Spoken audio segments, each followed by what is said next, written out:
vamos a dar inicio a la parte académica del Congreso Internacional Paradigmas y Enfoques de la Investigación Científica en el siglo XXI. En primer lugar, como se ha anunciado, tenemos la primera mesa que está dedicada al tema filosofía e investigación.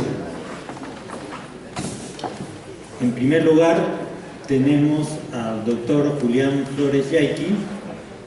Él es docente adscrito al Departamento de Filosofía de la Universidad Nacional San Agustín. Es profesor principal a dedicación exclusiva. Él está especializado en temas de filosofía de la ciencia, filosofía de la educación y filosofía de la economía. Es docente invitado por la Facultad de las Ciencias de la Educación en la Universidad Nacional de San Agustín, unidad de posgrado, con la asignatura Filosofía de la Educación. También se encuentra adscrito al Directorio Nacional de Investigadores e Innovadores, DINA, y ya tiene 23 años de servicio en la universidad. Lo invitamos para que nos dicte su conferencia Fundamentos de la Investigación Científica.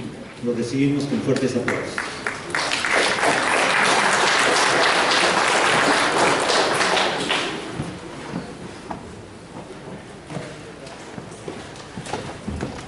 Gracias, muchas gracias.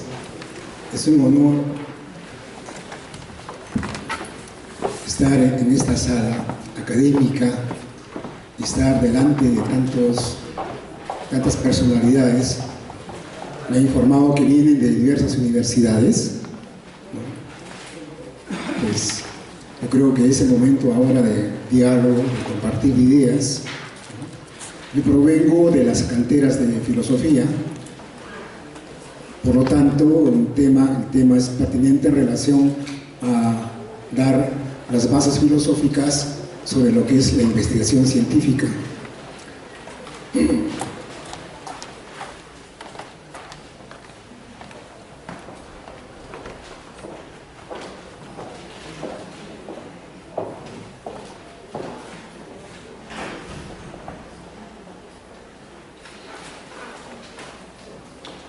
Se ha hablado de los paradigmas y de la crisis de los paradigmas, pero vean ustedes, en el campo de la filosofía, esa palabra de crisis es bien relativa. A través de la historia de la filosofía hemos visto cómo a Aristóteles lo enterraban, luego revivía, luego lo enterraban. Y es que las ideas filosóficas se puede decir que nunca mueren. Y este problema de paradigma, cuando en 1964 Thomas Kuhn planteaba de que ya no debemos hablar de paradigma, y en su postdata de 1969 reafirma, pues los seguidores, los kuhnianos, los seguidores de Thomas Kuhn, les dicen sí, se tiene que hablar de paradigma. Y actualmente se habla como una concepción de lo que son los modelos paradigmáticos, porque en lo que es filosofía de la ciencia, lo último es la concepción modelística de diversas escuelas, pero dentro de eso está la concepción de la escuela semanticista de Yeri, y plantea, lo último que plantea, el modelo como concepción paradigmática. Entonces, aquí tenemos que ver, yo creo de que, vean ustedes, la existencia de un paradigma dominante implica la existencia de un paradigma alternativo. Siempre cuando un paradigma es dominante, está escondido en las entrañas un paradigma alternativo. Y en la ciencia notamos así. Y entonces, en términos kuhnianos, cuando la ciencia pasa por lo que él llama el periodo de la ciencia normal, luego la ciencia en crisis, luego la revolución científica, en el mismo periodo de lo que es ciencia normal, se nota ya un paradigma escondido. Y aparece el periodo de crisis de la ciencia, las llamadas anomalías, y encontramos allí entonces, ¿no?, que va surgiendo este paradigma alternativo. Y la actitud filosófica implica eso en filosofía de la ciencia: desentrañar los paradigmas alternativos.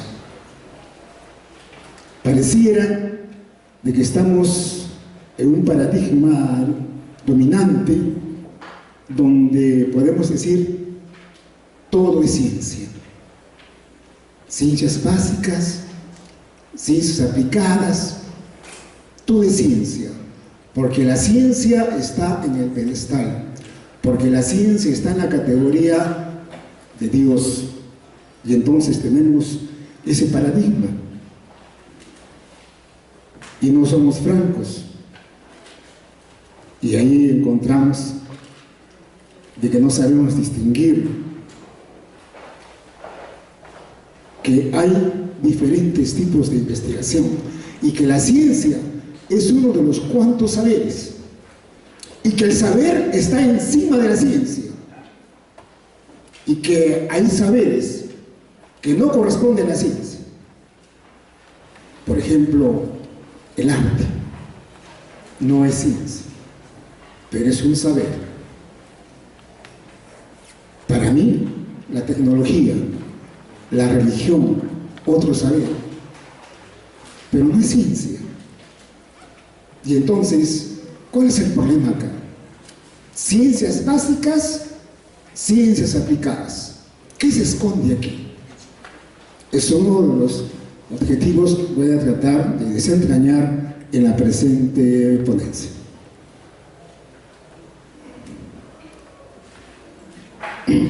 ¿Cuáles son mis fundamentos? No toda investigación es científica. Hay también investigaciones tecnológicas, que algunos, de forma equivocada, la denominan ciencias aplicadas. ¿Por qué Concitec ha tomado ese paradigma? O haces investigación en ciencias básicas, o haces investigación en ciencias aplicadas y te quedaste ahí. Hay también investigaciones filosóficas. ¿Por qué no escuchamos en el mundo académico hablar de investigaciones filosóficas? ¿Qué es ser académico? Platón nos decía, ¿saben? La academia de Platón, ¿qué nos decía? La verdad, la justicia, la belleza. Si es que estás con la belleza, estás con la verdad y estás con la justicia. Y interrelacionada, eso es ser académico. La academia no es solamente de ciencias. Hay investigaciones en el campo del arte, también investigaciones en el campo de la teología. Entonces, si aceptamos que estamos de acuerdo con el enfoque interdisciplinario en la investigación, entonces no es extrañar que las investigaciones en el campo del arte, por ejemplo, puedan solaparse con conocimientos científicos, tecnológicos. Es decir, desde una concepción interdisciplinaria se solapan los distintos saberes. En estos momentos, en esta época interdisciplinaria, un artista que hace investigación también un músico, por ejemplo, debe dominar la acústica, por ejemplo. O sea, solaparse en conocimientos de la física. En estos momentos. Y el filósofo se solapa en la ciencia. Este solapamiento corresponde al momento en que vivimos. El enfoque interdisciplinario, multidisciplinario, transdisciplinario, al cual aspiramos, es consecuencia de que hemos dejado atrás la investigación en el nivel de microciencia y hemos pasado a nivel de la macrociencia y tecnociencia. Hemos dejado el enfoque de disciplinas. No es que yo soy biólogo, tú eres químico y tú eres médico. No hay, eso es microciencia. Estamos en el nivel de la macrociencia. ¿Qué es la macrociencia? La macrociencia es interdisciplinas. ¿Qué es interdisciplinas? De que yo tengo mi formación de físico, pero también tengo formación de otros. Por eso que aspiramos a hacer investigación científica en forma cooperativa. Por eso que debemos buscar científicos que trabajen en forma cooperativa. Se pasó de moda eso de que el tiempo, la época de Einstein, de que yo soy científico y me escondo en mi laboratorio. Se pasó. Entonces, la reflexión filosófica como actitud crítica implica que si hay tecnología, hay filosofía de la tecnología. Si hay política, filosofía de la política. Si hay arte, filosofía del arte. Y así podemos hablar también sobre la filosofía de la religión. A la reflexión filosófica sobre la ciencia o metaciencia se le llama filosofía de la ciencia. A nuestro entender, no hay filosofía de la ciencia, sino filosofías de la ciencia. La filosofía se solapa estructuralmente en la historia de la ciencia, la psicología de la ciencia y la sociología de la ciencia. Es decir, mi campo es filosofía de la ciencia, pero hay también sociólogos de la ciencia, hay también historiadores de la ciencia, hay también psicólogos de la ciencia. Sin embargo, hay interdisciplinas. Es decir, que es imposible meterse en el campo de la filosofía de la ciencia, por ejemplo, si no conoces historia de la ciencia o sociología de la ciencia. Ahora bien, son instrumentos colaterales de la filosofía de la ciencia las formas de pensar y algunos conceptos ontológicos y que influyen en el desarrollo de la metódica científica. En toda ciencia hay filosofía, hay supuestos ontológicos, supuestos éticos, supuestos axiológicos. Por lo tanto, existe un bucle del lenguaje de Morán, un bucle entre filosofía y ciencia. Se retroalimentan. La metódica científica y la filosofía de la ciencia se encuentran en la relación proceso y producto. El lenguaje de la I. Acá no hay separación. La ciencia como producto o la ciencia como proceso.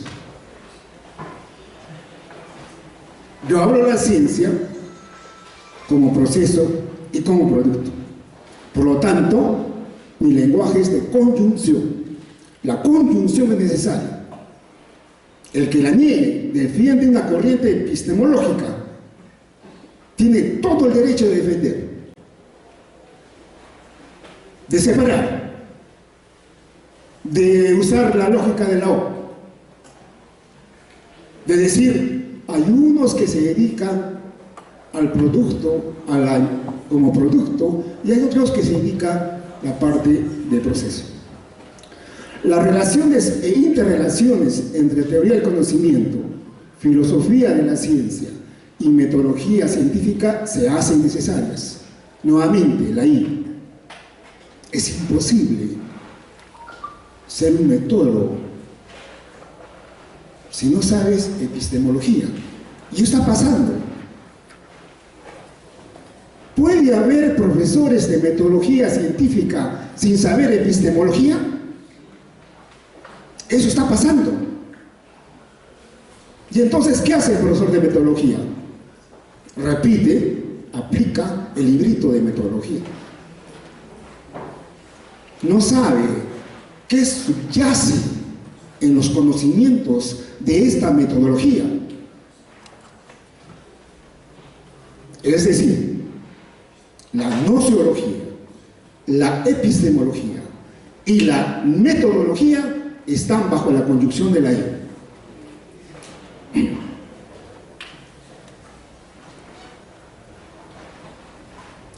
Cuando hablamos de ciencia, tenemos que hablar de estructura de la ciencia.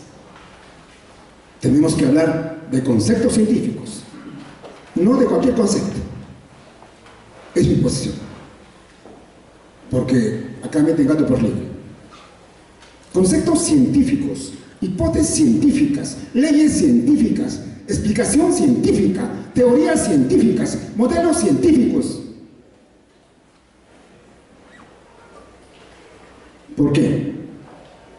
Porque eso va a determinar la concepción del sujeto epistémico.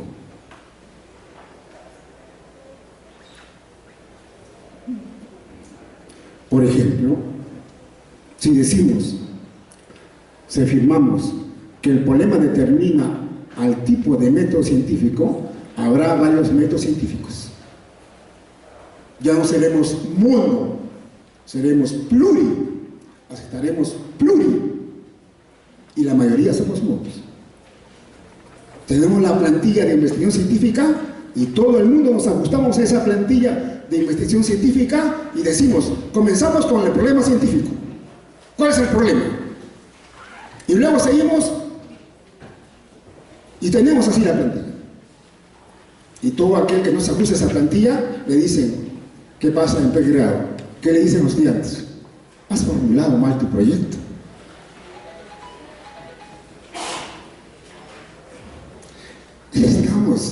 Ese es el problema que estamos acá.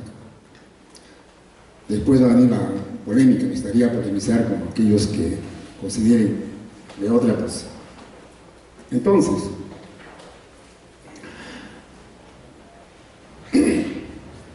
cuando formulamos una hipótesis, lo hacemos bajo una propuesta popperiana del racionalismo crítico, o lo hacemos bajo una propuesta del positivismo lógico. La mayoría lo hace a partir del positivismo lógico. Y se nota claramente qué les interesa a ellos. Verificar, comprobar esa hipótesis. ¿Y qué dice Popper? No me interesa eso. ¿Qué le interesa a Popper? Negar la hipótesis. ¿Qué somos? Intuitivamente somos la mayoría positivistas lógicos y sin saberlo.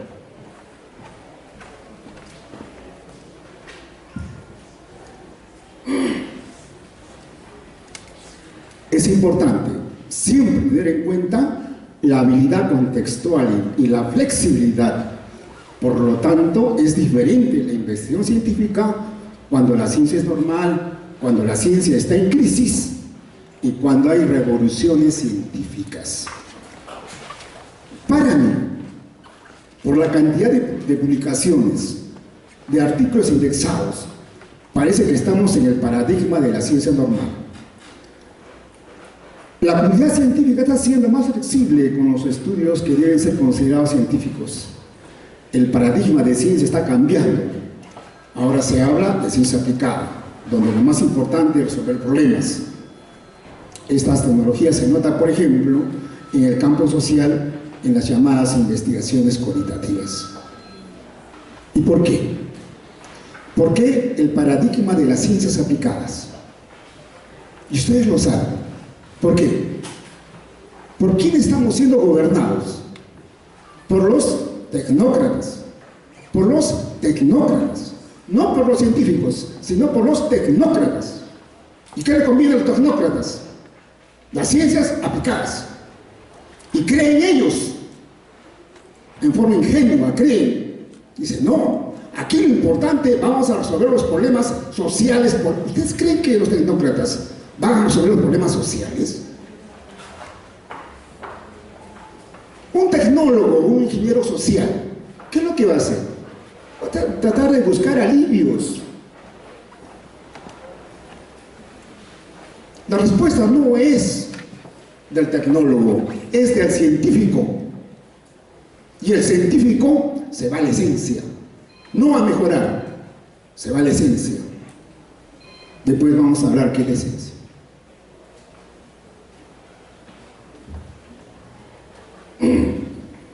Entonces, los sujetos epistémicos se diferencian en primer lugar por su forma de pensar. Por eso hemos considerado dar a conocer algunas formas de pensar como el pensamiento lineal, el no clásico, el complejo y el sistémico. ¿Cuál es el error acá? El error para mí es el problema del chip. ¿Qué tenemos acá?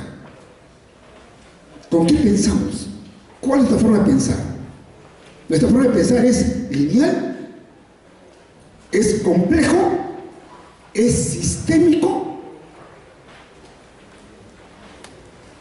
¿Cuál es la lógica que usamos? Vean cómo subyace todo esto. La lógica como instrumento.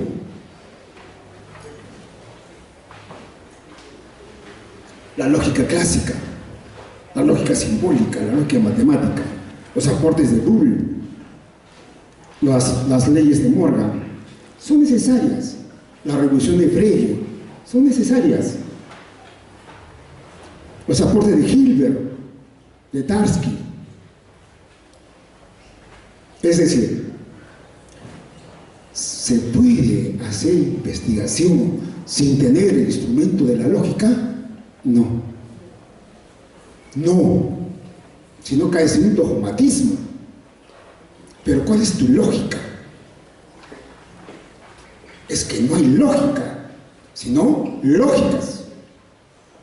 No hay lógica, hay lógicas.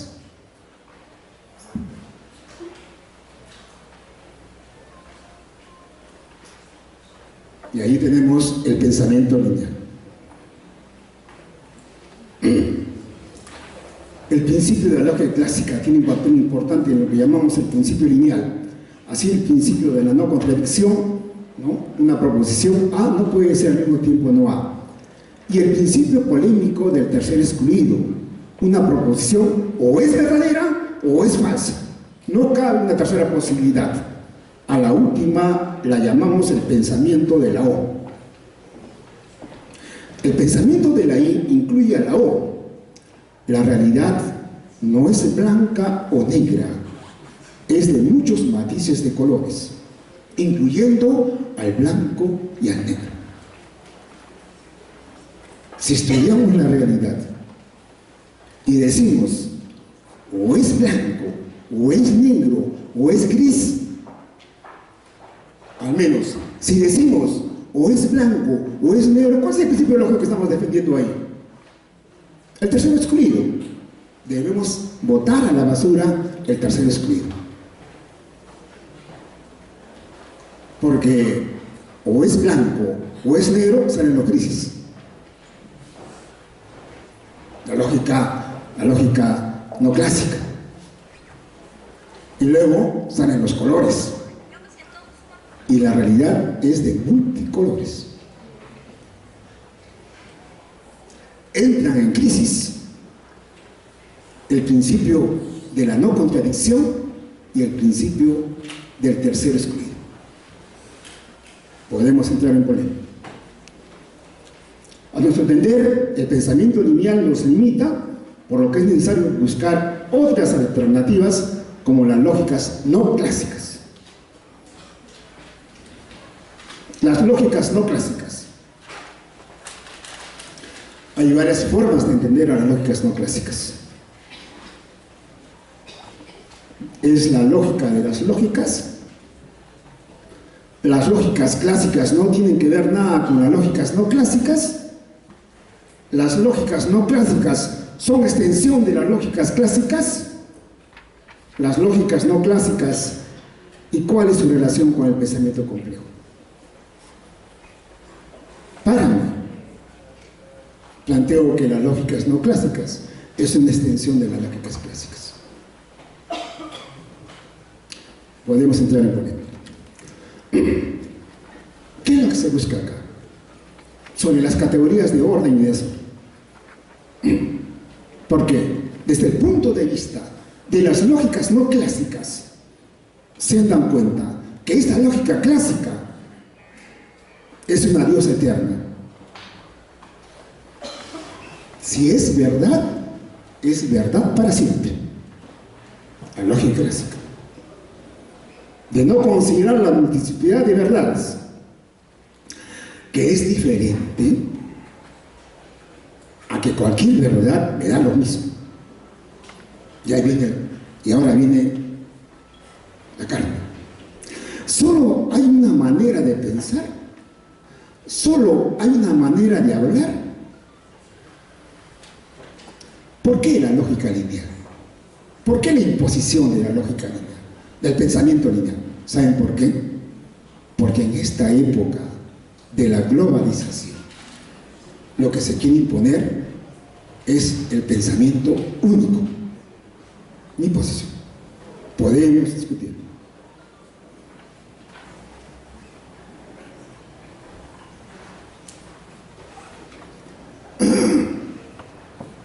Bueno, podemos hablar de lógicas no clásicas, la lógica contrafáctica, la lógica difusa, la lógica modal, los multimodales, la lógica de la relevancia. Es todo un curso.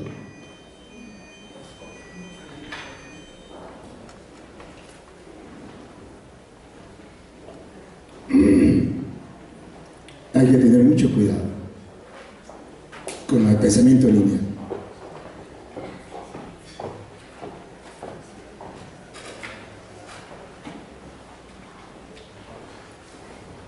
Mi posición, que usando la lógica lineal podemos caer en errores. Sabemos que el bien puede llevarnos al bien y el mal al mal, pero también el mal al bien y el bien al mal. Esto es el problema del uso de las falacias, por ejemplo. Aquí viene todo eso, las falacias. Entonces, en este mundo de las lógicas no clásicas, tenemos la lógica modal, la multimodal, la lógica contrafáctica, la lógica libre, la lógica adaptiva, la lógica de fibras, la lógica híbrida, la lógica deóntica, la lógica demostrativa, la lógica condicional, la lógica dialéctica, la lógica dosáctica, la lógica difusa, la lógica polivalente, la lógica cuántica, la lógica paraconsistente, la lógica de interpretación, la lógica de probabilidades. Y extraemos del libro de Eduardo Maldonado este diagrama. Y vean, en la Escuela de Filosofía hemos estado tratando ya de implementar las lógicas no clásicas. Carlos Maldonado lo ve desde el punto de vista del pensamiento complejo, de las lógicas no clásicas.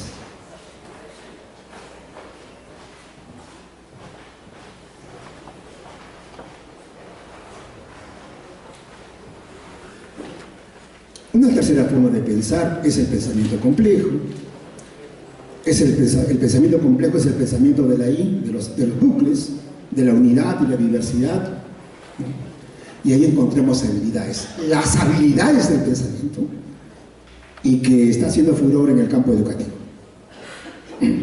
La habilidad evolutiva, la habilidad metanoica, tener diferentes enfoques, no solamente un enfoque, eso depende del contexto. La habilidad metacognitiva, principio importante de un profesor.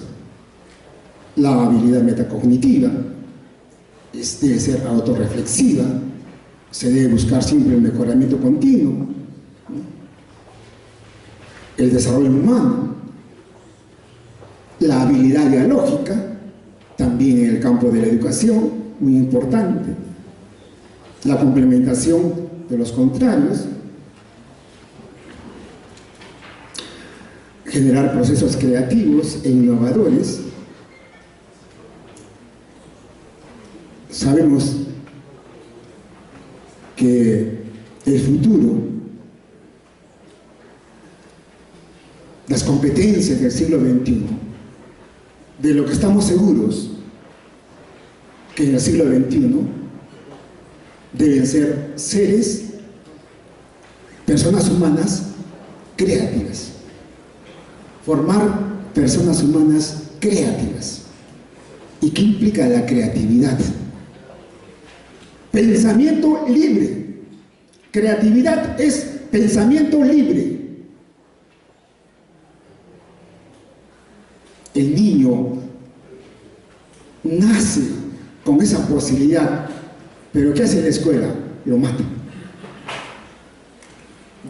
A través de los profesores le imponen una forma de pensar, se queda la creatividad.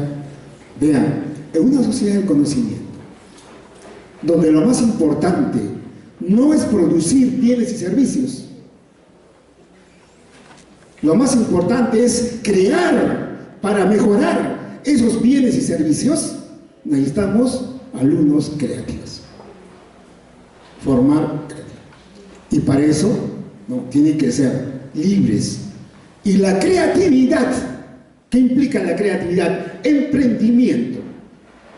Si no eres creativo, no puedes emprender. ¿Qué es emprender? No es crear una empresa, como alguien está metiendo ahí.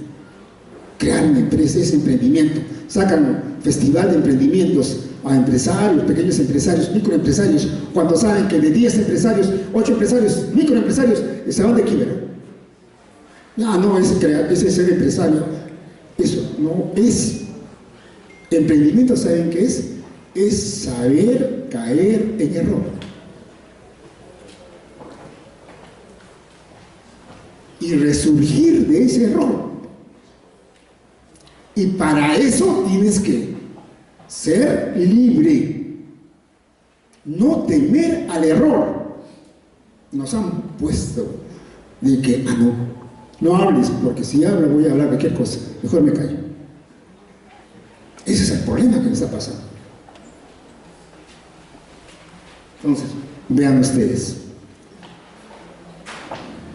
la habilidad de la flexibilidad, la habilidad autoorganizativa, la retroalimentación, es en las habilidades complejas. El enfoque sistémico. Bueno, ¿qué es un sistema? Todo el mundo habla de sistemas. Es todo otro curso que viene, vean ustedes, en el curso de filosofía, los sistemas, el enfoque sistémico.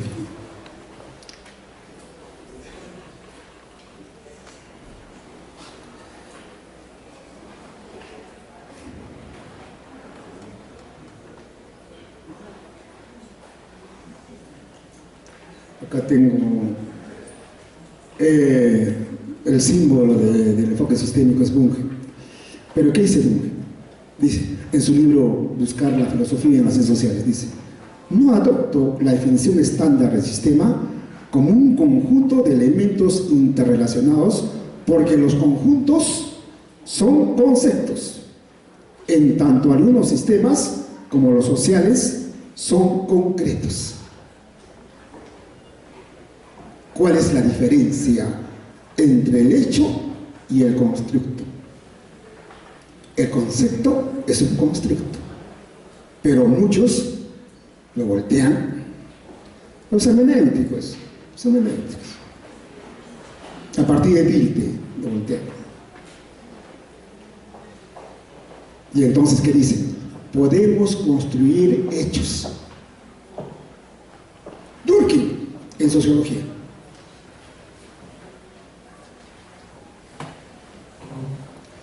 Entonces, en segundo lugar, dice Bunge, un conjunto tiene un número fijo de miembros. Una vez que alguien es un miembro, lo será para siempre.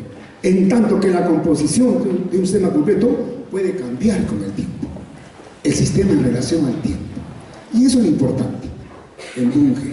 Las interrelaciones endoestructurales y exoestructurales es lo que define a un sistema.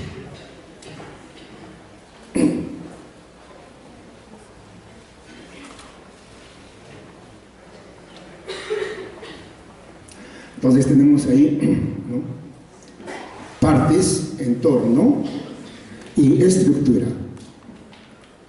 ¿Cuáles son los elementos de un sistema? Partes, entorno y estructura. ¿Y qué es lo más importante? La estructura. ¿Y qué son la estructura? Las relaciones, endo y exo.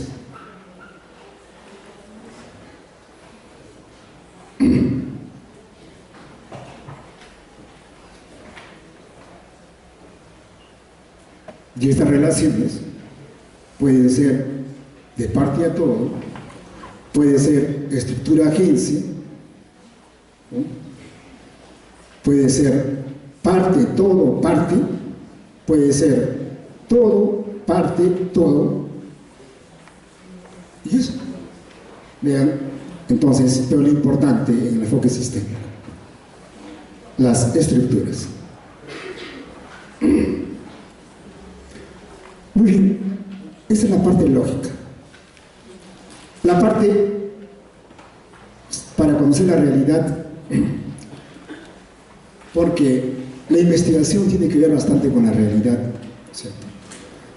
Y desde el punto de vista de la filosofía, tenemos el realismo ontológico, el realismo nociológico, el realismo semántico, el realismo metodológico. Todo el mundo dice la realidad. ¿Y qué es la realidad? Según el diccionario de la Real Academia, eso no es para un investigador. No es para un investigador. Un investigador tiene que diferenciar entre un realismo ontológico, un realismo nociológico, un realismo semántico, un realismo metodológico, y Bunge habla también de realismo axiológico, con el cual no estoy de acuerdo, un realismo ético, con el cual no estoy de acuerdo. Bueno, el problema es que me han hecho llegar, tengo 10 minutos nada más, y estoy en la diapositiva 21 de 74. No sé qué hacer. Parece. Yo creo que vamos a avanzar a esto. Bueno, ¿qué es importante para un científico? Saber, ontológicamente, la ontología, como rama de la filosofía, para un investigador, ¿qué es un objeto, qué es una cosa, qué es un hecho? ¿Qué es un fenómeno? ¿Qué diferencia entre fenómeno y fenomenismo? ¿Qué diferencia entre fenómeno y neumeno? Los fenomenistas, lo que están de moda ahora, los fenomenólogos, Hughes y todos esos. ¿Qué es el ser fenomenista ontológico y qué es el museológico? ¿Qué son las qualias en el materialismo? La relación, porque en este momento se discute. O eres realista, ¿no? Dice, esa es lo que dice Bunge, ¿no? Realista, el realismo por un lado y el fenomenismo por otro lado. Lo importante en la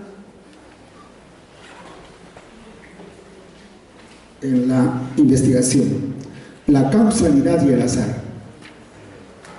En la investigación, esta categoría de la causalidad es muy importante.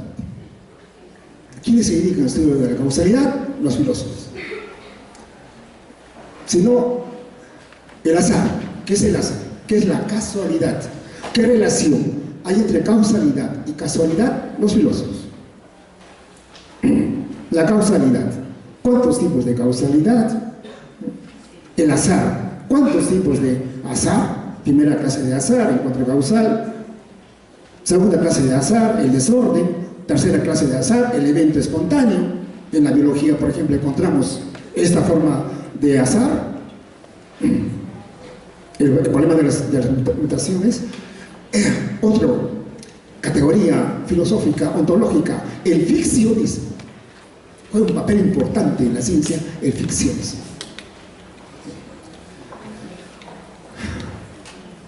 El ficcionismo en las matemáticas, por ejemplo, las matemáticas son ficcionales. Luego la estructura de la ciencia, la idea supera el concepto, el problema de la ciencia, La mayoría de ideas se puede expresar en símbolos como la palabra hablada o escrita, dibujos o fórmulas matemáticas. Todos los símbolos son convenciones, ¿no? Pero la idea supera el concepto, es más amplio, abarca preceptos, imágenes mentales, recuerdos, conceptos, proposiciones, teorías, inferencias, problemas, propuestas, instrucciones, planes y mucho más. La investigación comienza con la idea, pero cuando habla de idea lo confunde con el concepto. En filosofía está clarísimo la diferencia entre la idea y el concepto. La idea, ¿no? Bueno, los conceptos científicos, hablamos de conceptos científicos. Moulines, esta es la gráfica de Moulines en lo que es su libro Filosofía de la Ciencia, ¿no? ¿Qué papel juegan los conceptos? Pues expresan el mundo real cuando subsumen a los objetos o cuando representan a través de la teoría de conjuntos, ¿no? Los tipos de conceptos, los clasificatorios, que son conceptos, ahí entramos a lo que es cualidad y cantidad, lo que está de moda ahora, que se va a discutir, pero vean ustedes. El concepto, por ejemplo, clasificatorio es un concepto cualitativo, ¿no? Los conceptos cualitativos, clasificatorios al principio de las ciencias, por ejemplo, en el caso de la biología o en el caso de la química, se comenzaron a partir del uso de los conceptos clasificatorios, ¿no? Hicieron taxonomías en la biología, la llamada zoología, la llamada botánica, la jerarquía zoológica, por ejemplo. Los conceptos comparativos también son conceptos cualitativos, ¿no? De más a menos o de menos a más. Los conceptos métricos, ahí entramos a lo cuantitativo, ¿no? Los conceptos métricos son más finos, pero los conceptos métricos pueden abarcar los conceptos cualitativos, los conceptos clasificatorios, los conceptos comparativos están dentro de los conceptos métricos, por eso que se usan más los conceptos métricos, son más finos, ¿no? Y sobre el sistema conceptual de lo cualitativo y cuantitativo. La distinción entre lo cualitativo y lo cuantitativo es epistemológica, no es ontológica. Vuelvo a decir, la distinción entre lo cualitativo y lo cuantitativo es epistemológica, no es ontológica. ¿Qué es eso? Ni el mundo globalmente considerado, ni ninguna parcela del mismo es en sí mismo cualitativa o cuantitativa. No es la realidad misma o un fenómeno particular lo que es cualitativo o cuantitativo, sino el modo como lo describimos. Es decir, ¿qué aparato conceptual usamos? Si usamos conceptos clasificatorios, muy bien, tenemos derecho. Y si usamos conceptos métricos, también tenemos derecho. Pero no es ontológica. Por lo tanto, depende del sujeto epistémico. Entonces, bueno, podemos discutir. La explicación científica sigue teniendo vigencia, la explicación de Hempel. La explicación de Hempel a través de lo que es el Splanas y el Splanandum. Todavía usamos a Hempel, ¿no? ¿Por qué? Porque en el Splanans, y eso es explicación científica, siempre hay una ley. Que esta ley sea universal, que esta ley sea probabilística, pero le da sustento a lo que es explicación científica. Bueno, clases de explicaciones, está el de primeras científicas, está el nomológico deductivo particular, que es el más clásico, ¿no? Está el nomológico deductivo general, el deductivo estadística, trabajamos ahí con leyes estadísticas, ¿no? El deductivo estadística, trabajamos con leyes estadísticas, pero nos abocamos, en el Splanandum no sale una ley probabilística, sino que sale un hecho particular, esa es la diferencia. Y aquí presentamos algunos ejemplos del NDP, del NDG, ¿no? Del DE, la deductiva estadística, la inductiva estadística, ¿no? Entonces, ahora hay nuevas concepciones de la... Hempel es una autoridad en lo que es explicación científica. Quien se quiere meter a lo que es explicación científica, acudan a Hempel. H-E-M con H-S, Hempel, y Salmon también. Entonces, tenemos ahí los enfoques actuales de explicación científica, el pragmático. Ahora entramos, ya hemos dejado a Hempel, ahora está de moda Bas van Fraassen, ¿no? ¿Qué dice Bas van Fraassen? ¿Por qué buscar una explicación, una sola explicación? Y pues, ¿por qué A en lugar de B? ¿Por qué no puede ser? ¿Por qué solamente A? Porque cae un determinismo entre el esplanado y el esplanado, pero puede haber otra posibilidad, dice. Tenemos al causalista Salmo sobre los eventos, el enfoque unificacionista, es decir, hay que unificar, dice, ¿qué es lo que explica, por ejemplo, que las leyes de Kepler sean aplicables a los movimientos de los planetas? La respuesta, una teoría más general, que es la teoría de la gravitación universal, ¿no? Entonces, tenemos ahí, y lo último es las concepciones modelísticas, lo que está ahora, pues, las concepciones modelísticas, ¿no? Trabajamos ahora con modelos. ¿Qué es una teoría científica? Es un conjunto de modelos. En la posición de Guillermo hay escuelas, diferentes escuelas de modelos. La escuela de Stanford, el representacionalismo, la concepción semántica, yo les decía eso, ¿no? Está, es el triunvirato de Bas van Fraassen, Federico Sappe y Ronald Yale. Y lo que está ahorita es Ronald. Bueno, seguimos ahí, me dicen que ya, ¿sí? Por el problema de la hora. Hay otro, está también de moda Ian Hacking, vean ahí los interesados en lo que es el experimento, como en estos momentos se considera el experimento, el pluralismo modelístico de Ian Hacking, ¿no? Sobre el experimento, dice opinan que los experimentos, otros opinan que los experimentos solo tienen valor cuando se les usa para comprobar teorías. Esto es falso, dice Hacking. A menudo los experimentos están inspirados por ciertas teorías, pero no para ponerlos a prueba, sino simplemente para ver qué ocurre. Una forma de ver la filosofía a través de lo que, ¿no? Forma de ver lo que es el experimento. El realismo científico, yo les decía, ¿no? En estos momentos pues tenemos Popper es un realista, Sappe es un casi realista, Yeri un realista constructivo, pero desde el punto de vista de la ciencia, ¿no? Hay una polémica tremenda en relación al realismo, ¿no? Pero también hay una réplica antirrealista, porque aquellos que dicen que las teorías son realistas se dan cuenta de que a través de la historia de la ciencia hemos trabajado con muchas ficciones, y eso era ciencia.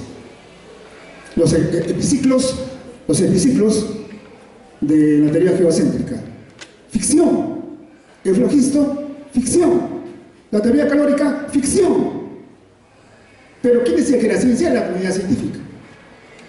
Y ahora ¿quién dice que es ciencia? La comunidad científica. ¿Y la comunidad científica se puede equivocar? Sí. Entonces aquel que dice, no, para que sea ciencia debe ser, pero entonces sí tiene la comunidad científica y ha surgido esto, ¿no? De las cuestiones. Bueno, gracias.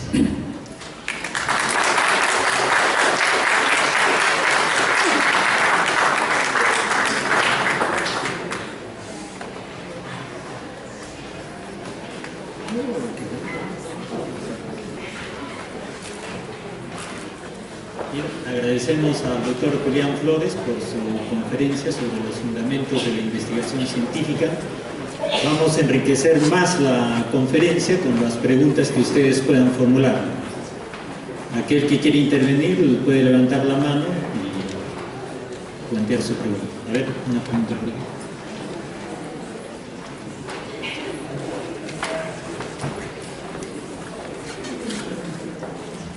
Doctor, buenos días.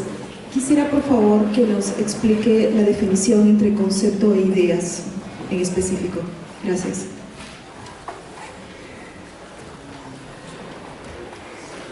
Las ideas abarcan más, abarcan símbolos, abarcan teorías, abarcan conceptos y se expresan a través de la palabra, y esta palabra puede ser oral o escrita.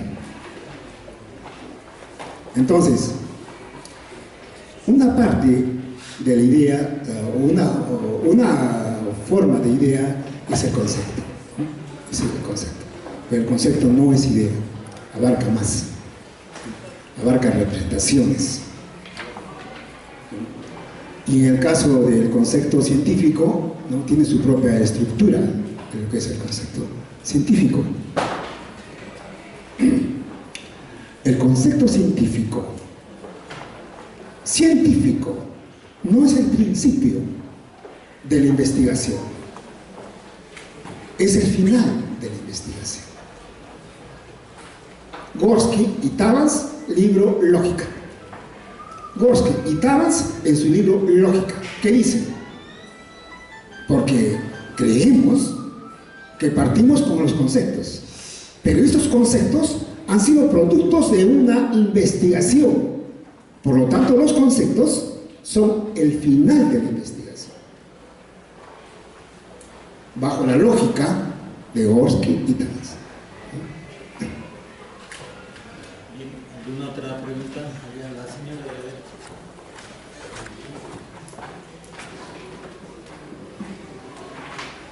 Doctora, muy buenos días. Efectivamente, yo creo que hay mucho para debatir y discutir a partir de su propuesta.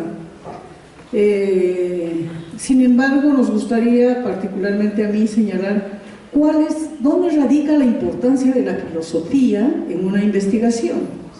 Ya sea la cualitativa o sea la cuantitativa, tienen su propio razonamiento lógico. En uno será la lógica cuantitativa, en la deductiva, en la otra será el razonamiento inductivo. Y en lo que se refiere al aspecto metodológico, ambas tienen que tener una linealidad. Una será más flexible que la otra. Entonces, en concreto, ¿por qué es importante la filosofía para la investigación científica?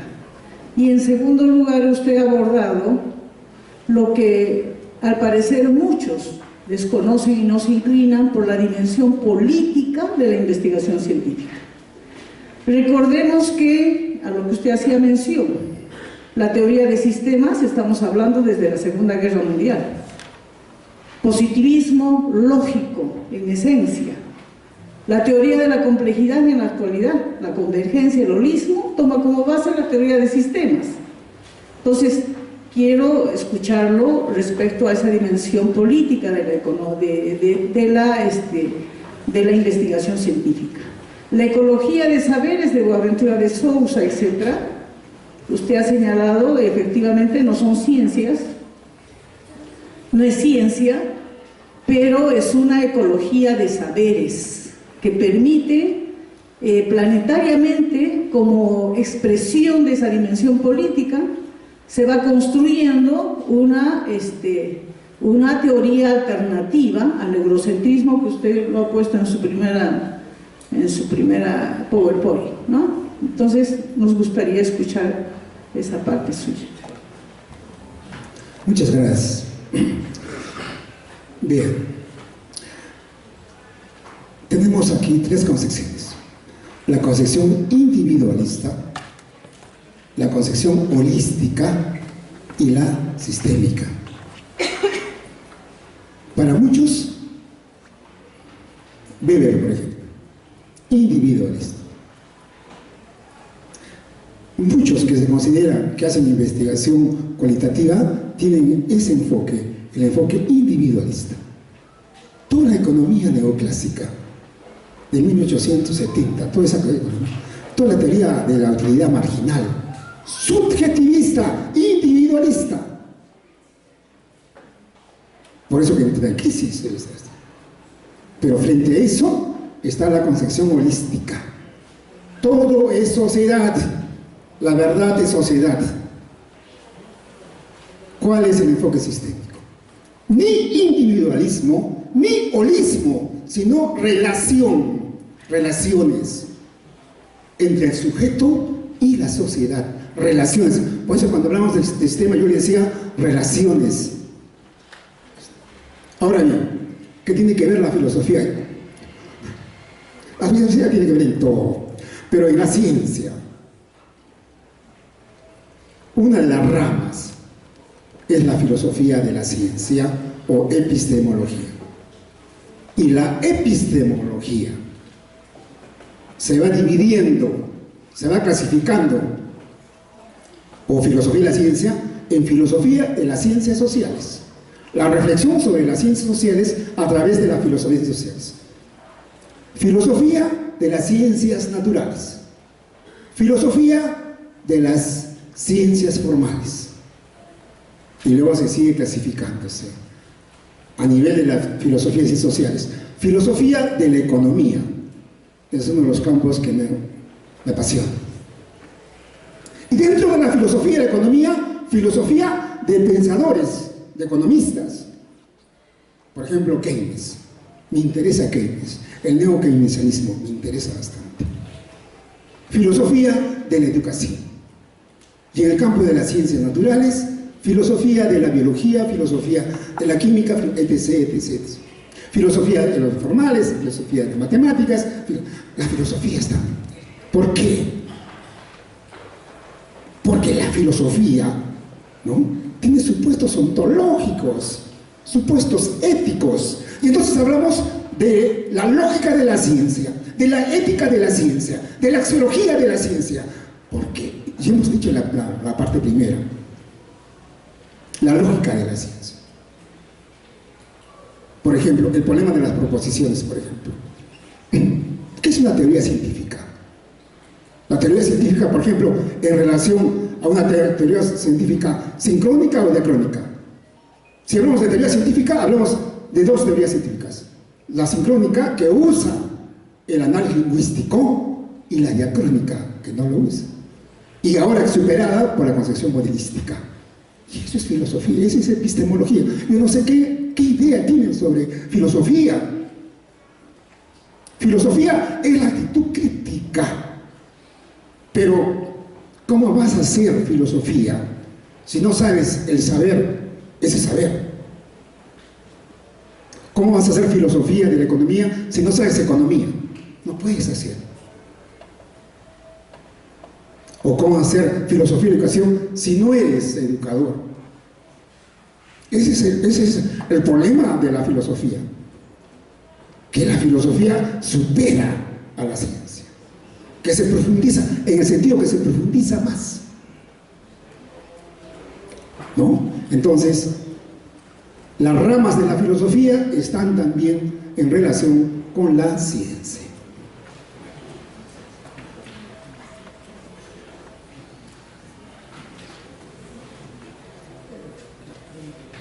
¿Otra pregunta? A ver, por allá. Sí, buenos días, doctor Flores. Debo rescatar la claridad de su exposición, que particularmente la siento bastante positiva. Mi pregunta es muy breve. Usted ha mencionado que la diferencia entre las investigaciones cualitativas y cuantitativas no es ontológica, sino epistemológica. Las conclusiones de una investigación cualitativa, ¿qué interpretación le merece lo que usted ha dicho? ¿No? Quisiera que profundice eso. Bien, ¿qué es lo importante en la investigación? Resultados, pero también el proceso, ¿no es cierto? Pero vean, en estos momentos se está viendo este problema, el problema de los modelos. Los modelos, explicar la ciencia a través de modelos, las teorías a través de modelos. ¿Por qué? Porque, quiera ser o no, siempre hay esa interrelación entre la teoría y la práctica. Y el papel de intermediario debe jugar los modelos. ¿Ya? Entonces, pero los modelos es un constructo, pero no es un constructo como la teoría. O sea, si la teoría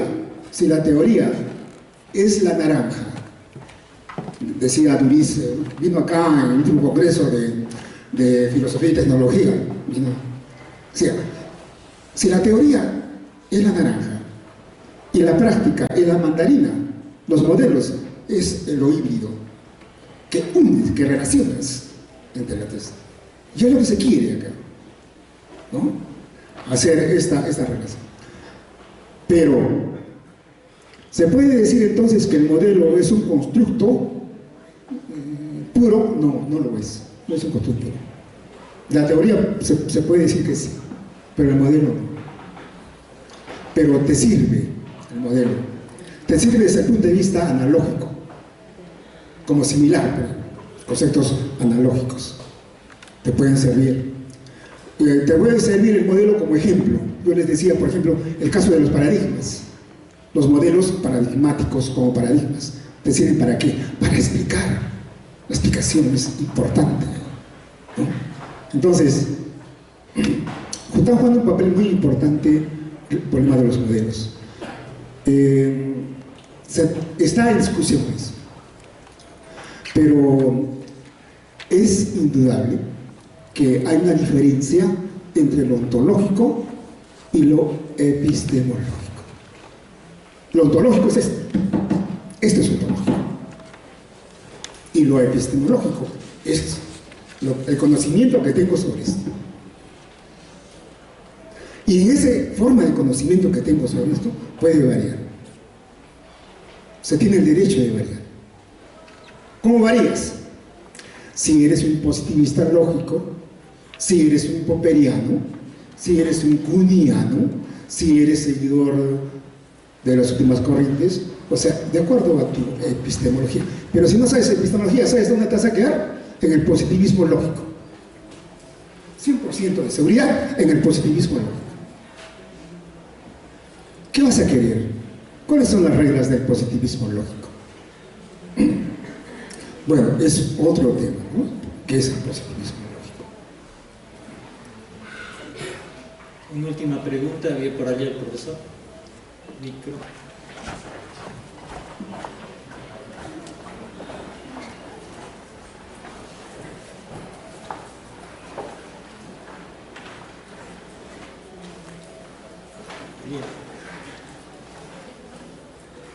Doctor Flores, felicitaciones por su excelente exposición.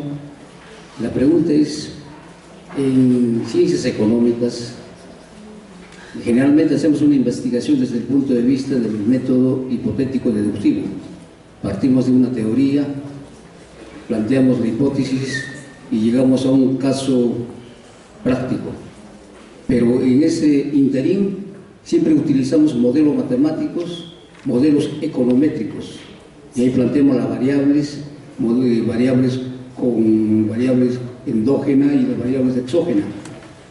Entonces la pregunta es, llegamos a un resultado y estos resultados inclusive hacemos las predicciones. La pregunta es, si estos modelos nos inducen, digamos, a explicar la realidad económica, porque en una sociedad hay muchos problemas económicos, llenos de variables, indicadores. Por favor, doctor. Bien, la econometría es un instrumento que sirve para, a nivel de microeconomía y a nivel de macroeconomía, sirve para predecir, sirve para predecir. Milton Friedman decía, a mí lo que me interesa, Milton Friedman, premio Nobel de Economía, decía, a mí lo que me interesa es la predicción, no me interesan las teorías, sino que sirva, decía.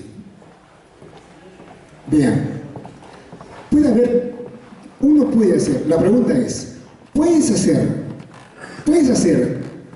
predicciones buenas con teorías erradas? Sí, sí. Las predicciones en el tiempo, ¿por qué creen que duró tantos cientos de años la teoría geocéntrica, por ejemplo? Porque si hubiera sido, no es falsa, pero servía para hacer predicciones, servía. Pero eso, como instrumento, la econometría sirve como instrumento. Para un empresario, Un empresario no puede ser estudio de mercado si no hace no tiene un economista que domine econometría, ya oferta y demanda y su proyección. Sirve en ese sentido. El problema es de las teorías. ¿Es la teoría neoclásica falsa? Sí. Para mí. Y si se está enseñándose teoría neoclásica en el Departamento de Economía, tienen que rectificarse. ¿No? ¿Por qué? Porque los supuestos, bueno, tampoco lo digo solamente, pues también lo dice Bunge, ¿no? Ustedes han leído a Bunge, Economía y Filosofía, y Bunge lo dice también. O sea, lo dicen. Hay una crítica tremenda sobre esto. Por razones de tiempo, acá terminamos la conferencia y la participación del doctor Julián Flores Yaiqui, quien despedimos con un fuerte aplauso.